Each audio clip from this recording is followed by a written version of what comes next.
Good morning students. कल के lecture दे विच असी अकाउंटिंग टर्मिनोलॉजी शुरू की सीगी, जिहदे विच असी कुछ टर्म्स कल क्लीयर कीतियां सी ते कुछ टर्म्स जिहड़ियां ने वो असी अज क्लीयर करांगे। हुण सब तो पहला की है रिसीप्ट्स। रिसीप्ट्स किहनूं कहंदे आ? कोई भी बिजनेस विच जदों कोई भी डिफरेंट सोर्सिस तो फंड्स आंदे आ, मनी आंदी आ, कैश आउंदा आ, उहनूं रिसीप्ट्स कहा जांदा आ। हुण ये जिहड़े डिफरेंट सोर्सिस तो फंड्स आउंदे आ, ये सोर्सिस रैकरिंग भी हो सकते आ ते नॉन रैकरिंग भी हो सकते आ। सो सानू पता होना चाहिए आ कि ये रैकरिंग सोर्सिस तो जिहड़े फंड्स आउंदे आ उन्हां ते नॉन रैकरिंग सोर्सिस तो जिहड़े फंड्स आंदे आ उन्हां दे विच की डिफरेंस आ। सो असी इहदे बेसिस ते रिसीप्ट्स नूं दो कैटेगरीज दे विच डिवाइड करदे आ। सब तो पहला आउंदी है कैपिटल रिसीप्ट। कैपिटल रिसीप्ट किहनूं कहंदे आ? कैपिटल रिसीप्ट जिहड़ी आ वो नॉन रैकरिंग रिसीप्ट्स आ और कैपिटल रिसीप्ट्स नूं असी बैलेंस शीट दी लाइबिलिटी साइड ते शो करते हैं और कैपिटल रिसीप्ट्स नूं रिडक्शन मन्निया जांदा आ कि कैपिटल रिसीप्ट्स नाल साडी एसेट्स दी वैल्यू जिहड़ी आ वो रिड्यूस हो रही आ। उन्ने नाल तुहाडी जिन्नियां मतलब तुसी एज अ लाइबिलिटी ओनू शो करना उन्ने नाल ही तुहाडे एसेट्स ने जिहड़ा आ माइनस हो जाणियां लाइबिलिटीज ते तुहाडी कैपिटल आउणी आ। हुण ये जिहड़ियां कैपिटल रिसीप्ट्स हैगियां आ इहदे विच किहड़ियां रिसीप्ट्स किहड़ियां कैटेगरीज ने, like capital contributed by the owners, जिहड़े ओ मालक आप पैसा लगाउंदे आ ओनू असीं कैपिटल रिसीप्ट कहने आ। Money borrowed for the business, जिहड़े भी लॉन्ग टर्म लोन लए जांदे आ बिजनेस दे वास्ते ओनू कैपिटल रिसीप्ट्स कहंदे आ। And third one is a sale of fix asset. मैं तुहानूं हुणे कहा कि इहदे नाल तुहाडे एसेट्स दी वैल्यू रिड्यूस होनी आ। सो अगर तुसीं अपने एसेट्स नूं वेचदे हो ते ਉਹਦੇ ਤੋਂ जो फंड्स ਤੁਹਾਨੂੰ आ रहे ने, जो कैश आ रहा उस ਨੂੰ भी कैपिटल रिसीप्ट कहते हैं। सो क्लीयर हो गया कैपिटल रिसीप्ट ਕਿਹੜੀ ਆ। एक ਤਾਂ जो कैपिटल इंट्रोड्यूस की जा रही है ओनर द्वारा, सैकेंड वन जो कंपनी जो बिजनेस ਜਿਹੜਾ ਆ लोन ले रहा आ लॉन्ग टर्म पर्पस ਦੇ ਲਈ, एंड थर्ड वन जो एसेट्स ਨੂੰ ਵੇਚ ਕੇ फंड्स आ रहे ਆ ਉਹ ਸਾਰੇ कैपिटल रिसीप्ट ਆ। ਹੁਣ next one is a revenue receipt. Revenue receipts जिहड़ियां ने वो हैगियां आ रैकरिंग रिसीप्ट्स और वो कित्थों आंदियां आ? वो फर्म दियां एक्टिविटीज़ करके आउंदियां आ। मतलब जे तुहाडा बिजनेस हैगा आ कपड़े वेचण दा तो कपड़े वेच के सेल करके जो तुहानूं पैसे आणगे, जो फंड्स आणगे उसनूं रैकरिंग रेवेन्यू रिसीप्ट्स जिहड़ा आ कहा जांदा आ। रेवेन्यू रिसीप्ट किसी तरह की कोई भी लाइबिलिटी क्रिएट नहीं करती, जिस तरह कैपिटल रिसीप्ट लाइबिलिटी क्रिएट करती है, बट रेवेन्यू रिसीप्ट किसी तरह की कोई भी लाइबिलिटी क्रिएट नहीं करती। कैपिटल रिसीप्ट नूं असीं लाइबिलिटी साइड ते शो करते हैं बैलेंस शीट च, बट रेवेन्यू रिसीप्ट्स नूं असीं trading and profit and loss they which credit side ते शो करते हैं। हुण रेवेन्यू रिसीप्ट्स किहड़ियां ने? तुसीं जो भी गुड्स वेचणियां आ, सर्विसिस देणियां आ, ओहदी सेल प्रोसीड, जो कमीशन रिसीव किया, डिस्काउंट रिसीव किया एंड इंटरस्ट या कोई डिविडेंड रिसीव कर रहे हो, ये सारियां तुहाडियां रेवेन्यू रिसीप्ट्स ने। सो आई होप तुहानूं रिसीप्ट्स क्लीयर हो गई होणगियां भी कैपिटल रिसीप्ट्स किहड़ियां ने ते रेवेन्यू रिसीप्ट्स किहड़ियां ने। नैक्सट वन है एक्सपेंडिचर। इस जिस तरह रिसीप्ट्स नूं असीं दो कैटेगरीज च वंडिया, capital receipts and revenue receipts, उसी तरह एक्सपेंडिचर। रिसीप्ट्स की सी इनफ्लो, फंड्स दा इनफ्लो, एक्सपेंडिचर की आउटफ्लो, जिथे तुसीं पैसा खर्च कर रहे हो, लगा रहे हो, बिजनेस चों पैसा जा रहा वो तुहाडा एक्सपेंडिचर आ।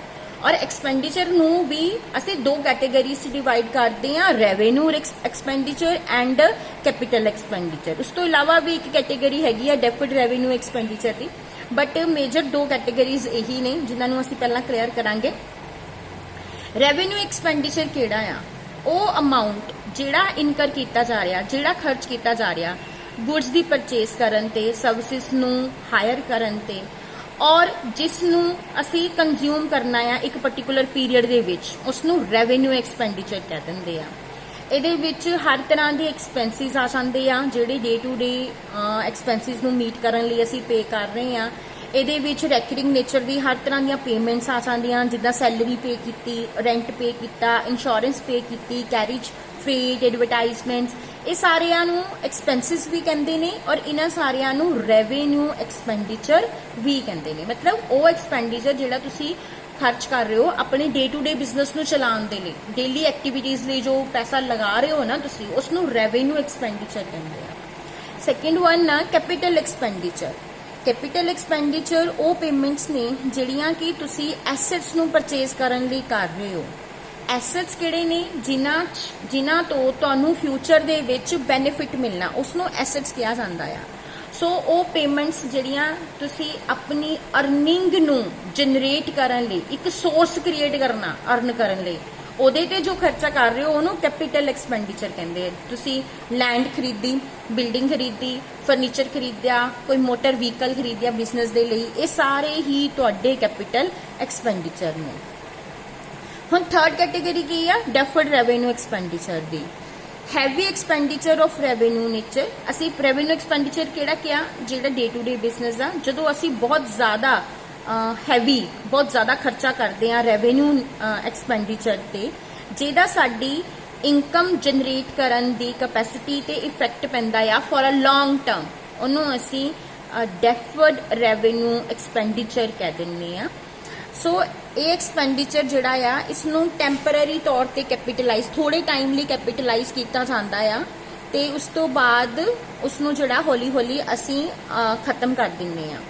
ਜਿਸ ਤਰ੍ਹਾਂ ਮੰਨ ਲਓ ਤੁਸੀਂ ਕੋਈ ਨਵਾਂ ਪ੍ਰੋਡਕਟ ਲਾਂਚ ਕਰਨਾ, ਉਹਦੀ ਐਡਵਰਟਾਈਜ਼ਮੈਂਟ ਤੇ ਬਹੁਤ ਜ਼ਿਆਦਾ ਖਰਚਾ ਕੀਤਾ, ਉਸ ਨੂੰ ਡੈਫਰਡ ਰੈਵਨਿਊ ਐਕਸਪੈਂਡੀਚਰ ਕਵਾਂਗੇ, ਠੀਕ ਆ। ਬਟ ਉਸ ਐਕਸਪੈਂਡੀਚਰ ਨੂੰ ਅਸੀਂ ਰੈਵਨਿਊ ਟ੍ਰੀਟ ਨਹੀਂ ਕਰ ਸਕਦੇ ਕਿਉਂਕਿ ਉਹ ਬਹੁਤ ਜ਼ਿਆਦਾ ਆ। ਸੋ ਤੁਸੀਂ ਉਹਨੂੰ ਇੱਕੋ ਸਾਲ मतलब कि अपने P&L च नहीं पा सकते क्योंकि ਉਹਦਾ ਬੈਨੀਫਿਟ ਤੁਹਾਨੂੰ ਬਹੁਤ ਸਾਲ ਮਿਲਣਾ ਹੈ, ਕਿਉਂਕਿ ਜੋ ਤੁਸੀਂ ਪ੍ਰੋਡਕਟ ਲਾਂਚ ਕੀਤਾ ਉਹਦੀ ਸੇਲ ਬਹੁਤ ਸਾਲ ਹੋਣੀ ਆ। ਸੋ ਉਸ ਨੂੰ ਅਸੀਂ ਪਹਿਲਾਂ ਕੈਪੀਟਲਾਈਜ਼ ਕਰਾਂਗੇ, ਦੈਨ ਈਅਰ ਬਾਈ ਈਅਰ ਉਹਨੂੰ P&L ਦੇ ਵਿੱਚ ਪਾ ਕੇ ਉਹਨੂੰ ਹੌਲੀ ਹੌਲੀ ਅਸੀਂ ਖਤਮ ਕਰਾਂਗੇ। ਸੋ ਇਹ ਸੀਗੇ ਤੁਹਾਡੇ ਡੈਫਰਡ ਰੈਵਨਿਊ ਐਕਸਪੈਂਡੀਚਰਸ। ਨੈਕਸਟ ਆ ਐਕਸਪੈਂਸਿਸ। ਐਕਸਪੈਂਸਿਸ ਕੀ ਨੇ?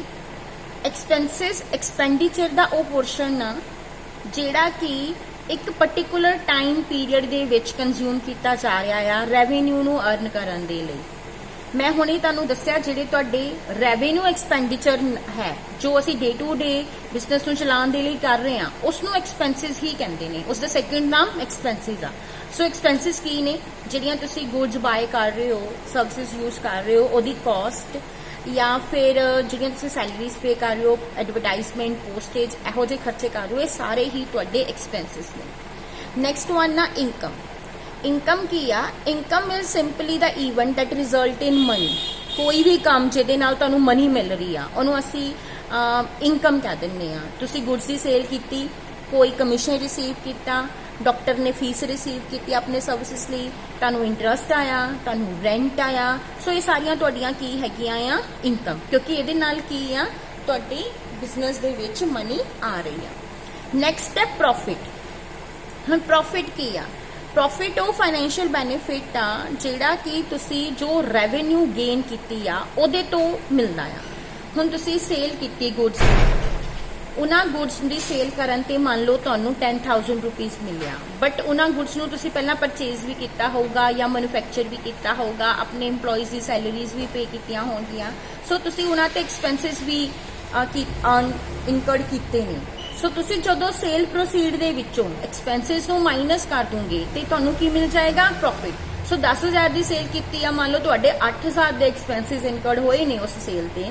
ਸੋ 10,000 ਦੇ ਵਿੱਚੋਂ 8,000 ਨੂੰ ਅਸੀਂ ਡਿਡਕਟ ਕਰ ਦਾਂਗੇ ਤੇ ਪ੍ਰੋਫਿਟ ਕਿੰਨਾ ਆ ਜਾਏਗਾ? 2,000। So profit is equal to the total revenue minus total expenditures. ਜਦੋਂ ਅਸੀਂ ਰੈਵਨਿਊ ਚੋਂ ਐਕਸਪੈਂਸਿਸ ਨੂੰ ਮਾਈਨਸ ਕਰ ਦਿੰਦੇ ਆ ਤੇ ਸਾਨੂੰ ਪ੍ਰੋਫਿਟ ਆ ਜਾਂਦਾ ਹੈ।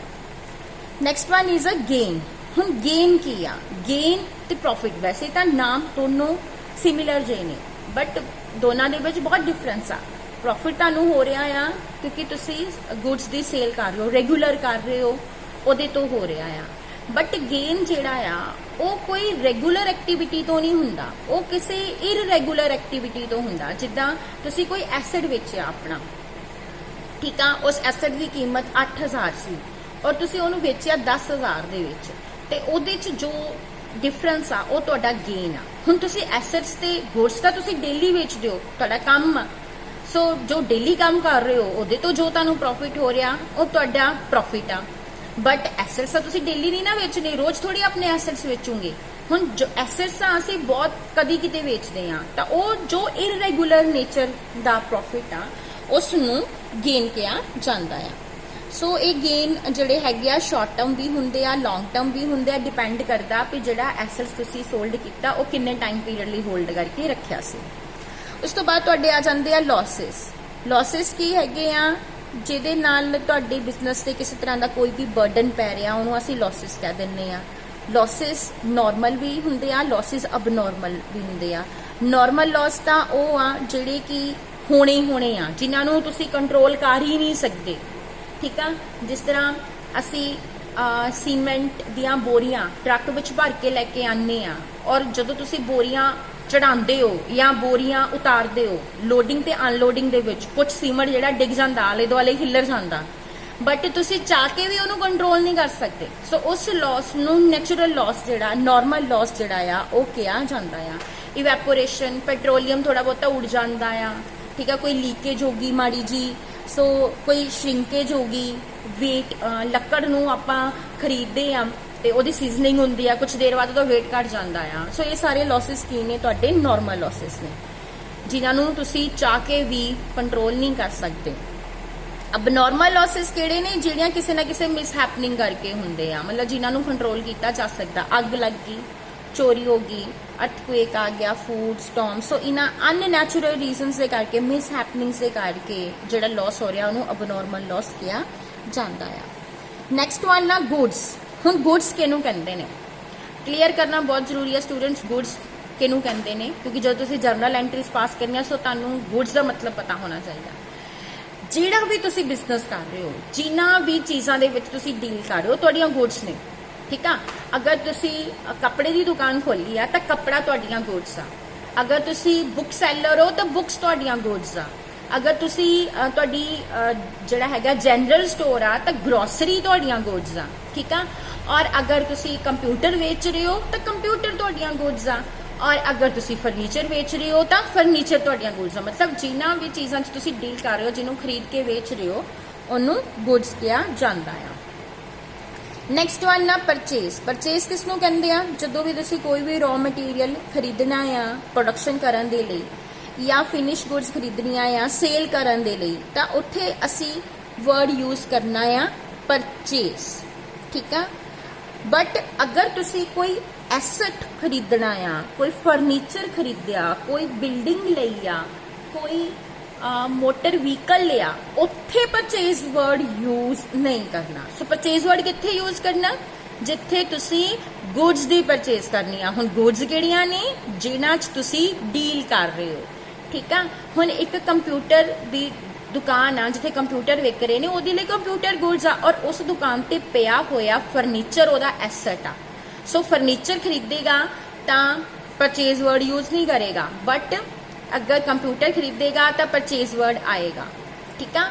ਤੇ ਉਸੇ ਤਰ੍ਹਾਂ ਹੀ ਅਗਰ ਅਸੀਂ ਫਰਨੀਚਰ ਦੀ ਦੁਕਾਨ ਤੇ ਚੱਲੇ ਜਾਂਦੇ ਆ ਤਾਂ ਉਹਦੇ ਲਈ ਫਰਨੀਚਰ ਉਹਦੀਆਂ ਗੁੱਡਸ ਆ। ਸੋ ਫਰਨੀਚਰ ਖਰੀਦੇਗਾ ਤਾਂ ਪਰਚੇਸ ਵਰਡ ਯੂਜ਼ ਕਰੇਗਾ, ਔਰ ਅਗਰ ਉਹਨੇ ਕੋਈ ਕੰਪਿਊਟਰ ਰੱਖਿਆ ਹੋਇਆ ਹੈ ਆਪਣੀ ਦੁਕਾਨ ਤੇ ਤਾਂ ਉਹਦੇ ਲਈ ਉਹ ਕੰਪਿਊਟਰ ਵਰਡ ਯੂਜ਼ ਕਰੇਗਾ, ਉੱਥੇ ਉਹ ਪਰਚੇਸ ਵਰਡ ਯੂਜ਼ ਨਹੀਂ ਕਰੇਗਾ। ਸੋ ਜਰਨਲ ਐਂਟਰੀਜ਼ ਦੇ ਵਿੱਚ ਤੁਸੀਂ ਜਰਨਲ ਐਂਟਰੀਜ਼ ਪਾਸ ਕਰਨੀਆਂ, ਤੁਸੀਂ ਪਰਚੇਸ ਵਰਡ ਯੂਜ਼ ਕਰਨਾ ਉੱਥੇ ਜਿੱਥੇ ਤੁਸੀਂ ਗੁੱਡਸ ਦੀ ਪਰਚੇਸ ਕਰ ਰਹੇ ਹੋ, ਨਾ ਕਿ ਕਿਸੇ ਐਸਟ ਦੀ ਪਰਚੇਸ ਕਰ ਰਹੇ ਹੋ। ਉਸ ਤੋਂ ਬਾਅਦ ਨੈਕਸਟ ਆ ਸੇਮ ਉਸੇ ਤਰ੍ਹਾਂ ਨਾਲ ਸੇਲ ਆ। ਜਦੋਂ ਤੁਸੀਂ ਆਪਣੀ ਗੁੱਡਸ ਦੀ ਸੇਲ ਕਰੋਗੇ, ਜਿਹੜੀਆਂ ਕਿ ਤੁਸੀਂ ਪ੍ਰੋਡਿਊਸ ਕੀਤੀਆਂ ਨੇ ਜਾਂ ਜਿਹੜੀਆਂ ਤੁਸੀਂ ਪਰਚੇਸ ਕੀਤੀਆਂ ਸੀ, ਤਾਂ ਉਹਦੇ ਲਈ ਸੇਲ ਵਰਡ ਯੂਜ਼ ਕਰਨਾ। ਬਟ ਅਗਰ ਤੁਸੀਂ ਕੋਈ ਆਪਣਾ ਐਸਟ ਵੇਚ ਰਹੇ ਹੋ ਤਾਂ ਉਹਦੇ ਲਈ ਸੇਲ ਵਰਡ ਯੂਜ਼ ਨਹੀਂ ਕਰਨਾ। ਸਟੂਡੈਂਟਸ, ਹੁੰਦੀ ਸੇਲ ਹੀ ਆ, ਐਸਟ ਵੇਚਣਾ ਵੀ ਸੇਲ ਆ, ਬਟ ਅਕਾਊਂਟਸ ਦੇ ਵਿੱਚ, ਜਰਨਲ ਐਂਟਰੀਜ਼ ਦੇ ਵਿੱਚ ਜਦੋਂ ਐਸਟ ਵੇਚਣਾ ਤਾਂ ਉੱਥੇ ਸੇਲ ਵਰਡ ਆਪਾਂ ਯੂਜ਼ ਨਹੀਂ ਕਰਨਾ। ਨੈਕਸਟ ਆ ਪਰਚੇਜ਼ ਰਿਟਰਨ ਔਰ ਰਿਟਰਨ ਆਊਟਵਰਡ। ਹੁਣ ਪਰਚੇਜ਼ ਰਿਟਰਨ ਕੀ ਆ, ਤੁਸੀਂ ਕੋਈ ਮਟੀਰੀਅਲ ਖਰੀਦਿਆ, ਉਹ ਡਿਫੈਕਟਿਵ ਆ ਜਾਂ ਸਰਪਲਸ ਆ, ਤੇ ਤੁਸੀਂ ਉਹਨੂੰ ਵਾਪਸ ਭੇਜ ਦਿੱਤਾ ਸਪਲਾਇਰ ਨੂੰ, ਉਸ ਨੂੰ ਕੀ ਕਹਿ ਦਿੰਦੇ ਆ, ਪਰਚੇਜ਼ ਰਿਟਰਨ। ਔਰ ਰਿਟਰਨ ਆਊਟਵਰਡ, ਆਊਟਵਰਡ ਮੀਨਸ ਵਾਪਸ ਚਲੇਗੀ। ਨੈਕਸਟ ਆ ਸੇਲ ਰਿਟਰਨ। ਇਸੇ ਤਰ੍ਹਾਂ ਜਿਹੜੀਆਂ ਗੁੱਡਸ ਤੁਸੀਂ ਸੇਲ ਕੀਤੀ ਹੋ, ਅਗਰ ਤੁਹਾਡਾ ਕਸਟਮਰ ਉਹਨਾਂ ਨੂੰ ਰਿਟਰਨ ਕਰ ਰਿਹਾ ਤੁਹਾਨੂੰ, ਤਾਂ ਉਸ ਨੂੰ ਸੇਲ ਰਿਟਰਨ ਕਿਹਾ ਜਾਂਦਾ ਆ। ਐਂਡ ਰਿਟਰਨ ਇਨਵਰਡ ਵੀ ਕਿਹਾ ਜਾਂਦਾ ਆ। ਉਸ ਤੋਂ ਬਾਅਦ ਸਟਾਕ ਕੀ ਹੁੰਦਾ, ਜਿੰਨੀਆਂ ਵੀ ਗੁੱਡਸ ਤੁਹਾਡੀ ਸ਼ਾਪ ਤੇ ਪਈਆਂ, ਜਿਹੜੀਆਂ ਤੁਸੀਂ ਵੇਚ ਰਹੇ ਹੋ, ਜਿੰਨੀਆਂ ਅਨਸੋਲਡ ਪਈਆਂ ਹੋਈਆਂ ਆ, ਉਹਨੂੰ ਸਟਾਕ ਕਹਿ ਦਿੰਦੇ ਆ। ਸਟਾਕ ਰॉ ਮਟੀਰੀਅਲ ਦਾ ਵੀ ਹੋ ਸਕਦਾ ਆ, ਸਟਾਕ वर्क इन प्रोग्रेस का भी हो सकता है, स्टॉक फिनिश गुड्स का भी हो सकता है। रॉ मटीरियल मतलब ਜਿਹੜਾ ਤੁਸੀਂ ਪਰਚੇਸ ਕੀਤਾ ਹੈ ਪ੍ਰੋਡਕਸ਼ਨ ਕਰਨ ਦੇ ਲਈ। ਵਰਕ ਇਨ ਪ੍ਰੋਗਰੈਸ ਮੀਨਸ ਉਹ ਰॉ ਮਟੀਰੀਅਲ ਜਿਹਦੇ ਤੇ ਕੁਝ ਕੰਮ ਹੋ ਚੁੱਕਾ ਆ ਬਟ ਉਹ ਹਜੇ ਤੱਕ ਫਿਨਿਸ਼ ਨਹੀਂ ਹੋਇਆ, ਇਨ ਪ੍ਰੋਸੈਸ ਆ, ਠੀਕ ਹੈ। ਨੈਕਸਟ ਆ ਡੈਟਰਸ। ਹੁਣ ਡੈਟਰਸ ਕਿਹਨੂੰ ਕਹਿੰਦੇ ਨੇ? ਉਹ ਲੋਕ ਸਟੂਡੈਂਟਸ ਜਿਨ੍ਹਾਂ ਨੂੰ ਤੁਸੀਂ ਕ੍ਰੈਡਿਟ ਤੇ ਸੇਲ ਕੀਤੀ ਆ, ਉਧਾਰ ਤੇ ਸਮਾਨ ਵੇਚਿਆ ਆ, ਜਿਨ੍ਹਾਂ ਤੋਂ ਪੈਸੇ ਲੈਣੇ ਆ, ਉਹ ਤੁਹਾਡੇ ਡੈਟਰਸ ਨੇ। ਨੈਕਸਟ ਵਨ ਆ ਕ੍ਰੈਡੀਟਰਸ। ਕ੍ਰੈਡੀਟਰਸ ਕੌਣ ਨੇ? ਜਿਨ੍ਹਾਂ ਤੋਂ ਤੁਸੀਂ ਕ੍ਰੈਡਿਟ ਤੇ ਪਰਚੇਸ ਕੀਤੀ ਆ, ਉਧਾਰ ਤੇ ਸਮਾਨ ਖਰੀਦਿਆ ਹੈ ਤੇ ਜਿਨ੍ਹਾਂ ਨੂੰ ਤੁਸੀਂ ਪੈਸੇ ਦੇਣੇ ਆ, ਉਹ ਤੁਹਾਡੇ ਕ੍ਰੈਡੀਟਰਸ ਨੇ। ਸੋ ਡੈਟਰਸ ਕਿਹੜੇ ਨੇ? ਜਿਨ੍ਹਾਂ ਤੋਂ ਪੈਸੇ ਲੈਣੇ ਆ, ਉਧਾਰ ਤੇ ਸਮਾਨ ਵੇਚਿਆ ਆ, ਤੇ ਕ੍ਰੈਡੀਟਰਸ ਕਿਹੜੇ ਨੇ? ਜਿਨ੍ਹਾਂ ਨੂੰ ਪੈਸੇ ਦੇਣੇ ਆ, ਜਿਨ੍ਹਾਂ ਤੋਂ ਉਧਾਰ ਤੇ ਸਮਾਨ ਖਰੀਦਿਆ ਆ। ਉਸੇ ਤਰ੍ਹਾਂ ਹੀ ਰਿਸੀਵੇਬਲਸ ਐਂਡ ਪੇਬਲਸ ਵੀ ਸੇਮ ਉਸੇ ਤਰ੍ਹਾਂ ਹੀ ਆ, ਜਿਸ ਤਰ੍ਹਾਂ ਡੈਟਰਸ ਨੇ ਉਸੇ ਤਰ੍ਹਾਂ ਰਿਸੀਵੇਬਲਸ ਨੇ ਜਿਨ੍ਹਾਂ ਕੋਲੋਂ ਪੇਮੈਂਟ ਲੈਣੀ ਆ, ਐਂਡ ਪੇਬਲ ਨੇ ਜਿਨ੍ਹਾਂ ਨੂੰ ਤੁਸੀਂ ਪੇਮੈਂਟ ਦੇਣੀ ਆ। ਉਸ ਤੋਂ ਬਾਅਦ ਵਰਡ ਹੈਗਾ ਕੋਸਟ। ਕੋਸਟ ਕੀ ਆ? ਉਹ ਅਮਾਉਂਟ ਜਿਹੜਾ ਗੁੱਡਸ ਦੀ ਪਰਚੇਸ ਕਰਨ ਤੇ ਤੁਸੀਂ ਸਪੈਂਡ ਕਰ ਰਹੇ ਹੋ, ਉਹਨੂੰ ਕੋਸਟ ਕਹਿੰਦੇ ਆ, ਠੀਕ ਆ। ਜਦੋਂ ਤੁਸੀਂ ਕੋਈ ਵੀ ਗੁੱਡਸ ਪਰਚੇਸ ਕੀਤੀਆਂ, ਕੋਈ ਪੈਨ ਖਰੀਦਿਆ, ਉਹ 10 ਰੁਪਏ ਦਾ ਤੁਹਾਨੂੰ ਮਿਲਿਆ, ਤਾਂ ਤੁਹਾਡੇ ਲਈ ਕੋਸਟ ਕੀ ਆ ਉਸ ਪੈਨ ਦੀ? 10 ਰੁਪਏ। ਨੈਕਸਟ ਆ ਬਾਊਚਰਸ। ਬਾਊਚਰਸ ਕੀ ਹੁੰਦੇ ਨੇ? ਉਹ ਡਾਕੂਮੈਂਟਸ ਜਿੱਦਾਂ ਤੁਸੀਂ ਅਗਰ ਪਰਚੇਸ ਕਰਦੇ ਹੋ ਕਿਸੇ ਗੁੱਡਸ ਦੀ ਤੇ ਉਹ ਪੇਮੈਂਟ ਕਰਦੇ ਹੋ ਕੈਸ਼ ਦੇ ਵਿੱਚ, ਤਾਂ ਉਹ ਤੁਹਾਨੂੰ ਇੱਕ ਬਿੱਲ, ਜਿਹਨੂੰ ਅਸੀਂ ਬਿੱਲ ਕਹਿ ਦਿੰਦੇ ਆ, ਵੈਸੇ ਉਹ ਹੁੰਦਾ ਕੈਸ਼ ਮੀਮੋ ਆ, ਉਹ ਤੁਹਾਨੂੰ ਕੈਸ਼ ਮੀਮੋ ਕੱਟ ਕੇ ਦਿੰਦਾ। ਉਹ ਕੈਸ਼ ਮੀਮੋ ਕੀ ਆ? ਵਾਊਚਰ ਆ। ਇਸੇ ਤਰ੍ਹਾਂ ਤੁਸੀਂ ਕੋਈ ਸਮਾਨ ਖਰੀਦਿਆ, ਤੁਹਾਨੂੰ ਬਿੱਲ ਮਿਲਿਆ, ਉਹ ਬਿੱਲ ਕੀ ਆ? ਵਾਊਚਰ ਆ। ਸੋ ਵਾਊਚਰ ਕੀ ਹੁੰਦੇ? ਸਾਰੇ ਸਪੋਰਟਿੰਗ ਡਾਕੂਮੈਂਟਸ ਨੇ ਜਿਨ੍ਹਾਂ ਨੂੰ ਤੁਸੀਂ ਆਪਣੀਆਂ ਐਂਟਰੀਜ਼ ਦੇ ਵਿੱਚ ਐਜ਼ ਅ ਪ੍ਰੂਫ ਲਗਾਉਣਾ ਹੈ। ਸਾਡੀ ਲਾਸਟ ਐਂਡ ਸਭ ਤੋਂ ਇੰਪੋਰਟੈਂਟ ਟਰਮ ਜੋ ਆ ਉਹ ਡਿਸਕਾਊਂਟ ਆ। ਹੁਣ ਡਿਸਕਾਊਂਟ ਕੀ ਆ? ਜਦੋਂ ਵੀ ਤੁਸੀਂ ਕੋਈ ਗੁੱਡਸ ਦੀ ਪਰਚੇਸ ਕਰਦੇ ਹੋ ਤੇ ਜੋ ਉਹਦਾ MRP ਹੁੰਦੀ ਆ, ਉਹਦੇ ਤੋਂ ਜਦੋਂ ਤੁਹਾਨੂੰ ਘੱਟ ਤੇ ਮਿਲਦੀ ਆ, ਉਹਨੂੰ ਡਿਸਕਾਊਂਟ ਕਹਿ ਦਿੰਦੇ ਆ। ਹੁਣ ਇਹ ਡਿਸਕਾਊਂਟ ਜਿਹੜਾ ਸੇਲ ਦੇ ਟਾਈਮ ਤੇ ਬਿਜ਼ਨਸ ਦਿੰਦਾ ਆ ਤੇ ਪਰਚੇਸ ਦੇ ਟਾਈਮ ਤੇ ਬਿਜ਼ਨਸ ਨੂੰ ਮਿਲਦਾ ਆ। ਹੁਣ ਡਿਸਕਾਊਂਟ ਦੀਆਂ ਨੈਕਸਟ 2 ਕੈਟੇਗਰੀਜ਼ ਨੇ, ਟ੍ਰੇਡ ਡਿਸਕਾਊਂਟ ਤੇ ਕੈਸ਼ ਡਿਸਕਾਊਂਟ। ਟ੍ਰੇਡ ਡਿਸਕਾਊਂਟ ਉਹ ਡਿਸਕਾਊਂਟ ਆ ਜਿਹੜਾ ਕਿ ਸੈਲਰ ਆਪਣੀ ਸੇਲ ਨੂੰ ਇਨਕਰੀਜ਼ ਕਰਨ ਦੇ ਲਈ ਦੇ ਰਿਹਾ ਆ। ਜਿੰਨੀ ਵੀ ਉਹਦੀ MRP ਆ, ਜੋ ਕੈਟਾਲੌਗ ਪ੍ਰਾਈਸ ਆ, ਜਦੋਂ ਉਹਦੇ ਤੋਂ ਲੈਸ ਤੇ ਉਹ ਗੁੱਡਸ ਦਿੰਦਾ ਆ, ਉਹਨੂੰ ਅਸੀਂ ਟ੍ਰੇਡ ਡਿਸਕਾਊਂਟ ਕਹਿ ਦਿੰਦੇ ਆ। ਬਟ ਕੈਸ਼ ਡਿਸਕਾਊਂਟ ਕੀ ਆ? ਕੈਸ਼ ਡਿਸਕਾਊਂਟ ਕੀ ਹੁੰਦਾ? ਜਦੋਂ ਤੁਸੀਂ ਮੰਨ ਲਓ ਕਿਸੇ ਕੋਲੋਂ ਪੇਮੈਂਟ ਲੈਣੀ ਆ ਔਰ ਉਹ ਪੇਮੈਂਟ ਤੁਸੀਂ ਉਹਨੂੰ ਕਹਿੰਦੇ ਹੋ ਕਿ ਜਲਦੀ ਦੇ ਦੇਵੇ ਤੁਹਾਨੂੰ, ਔਰ ਤੁਸੀਂ ਇਨ ਰਿਟਰਨ ਉਹਨੂੰ ਥੋੜਾ ਛੱਡ ਦਿੰਦੇ ਹੋ, ਡਿਸਕਾਊਂਟ ਦੇ ਦਿੰਦੇ ਹੋ, ਉਹਨੂੰ ਅਸੀਂ ਕੈਸ਼ ਡਿਸਕਾਊਂਟ ਕਹਿ ਦਿੰਦੇ ਆ। ਸੋ ਕੈਸ਼ ਡਿਸਕਾਊਂਟ ਉਦੋਂ ਦਿੱਤਾ ਜਾਂਦਾ ਆ ਜਦੋਂ ਪੇਮੈਂਟ ਦਿੱਤੀ ਜਾਂ ਲਈ ਜਾਂਦੀ ਆ। ਟ੍ਰੇਡ ਡਿਸਕਾਊਂਟ ਉਦੋਂ ਦਿੱਤਾ ਜਾਂਦਾ ਆ ਜਦੋਂ ਗੁੱਡਸ ਖਰੀਦੀਆਂ ਜਾਂ ਵੇਚੀਆਂ ਜਾਂਦੀਆਂ। ਸੋ ਇਹਦੇ ਨਾਲ ਹੀ ਤੁਹਾਡੀਆਂ ਸਾਰੀਆਂ ਇੰਪੋਰਟੈਂਟ ਟਰਮੀਨੋਲੋਜੀ ਜੋ ਆ ਅਕਾਊਂਟਸ ਦੀ, ਉਹ ਕੰਪਲੀਟ ਹੁੰਦੀ ਆ। ਹੁਣ ਨੈਕਸਟ ਅਸੀਂ ਚੈਪਟਰ ਜਿਹੜਾ ਆ ਜਰਨਲ ਸਟਾਰਟ ਕਰਨਾ ਆ, ਤੇ ਸਟੂਡੈਂਟਸ ਬਹੁਤ ਹੀ ਧਿਆਨ ਦੇ ਨਾਲ ਤੁਸੀਂ ਜਰਨਲ ਕਰਨਾ ਆ, ਕਿਉਂਕਿ ਉਹ ਸਭ ਤੋਂ ਇੰਪੋਰਟੈਂਟ ਚੈਪਟਰ ਆ। ਉਹ ਕਹਿ ਲਓ ਤੁਹਾਡੀ ਅਕਾਊਂਟਸ ਦੀ ABC ਆ। ਸੋ ਨੈਕਸਟ ਅਸੀਂ ਕੱਲ ਜਰਨਲ ਸਟਾਰਟ ਕਰਾਂਗੇ। Thank you.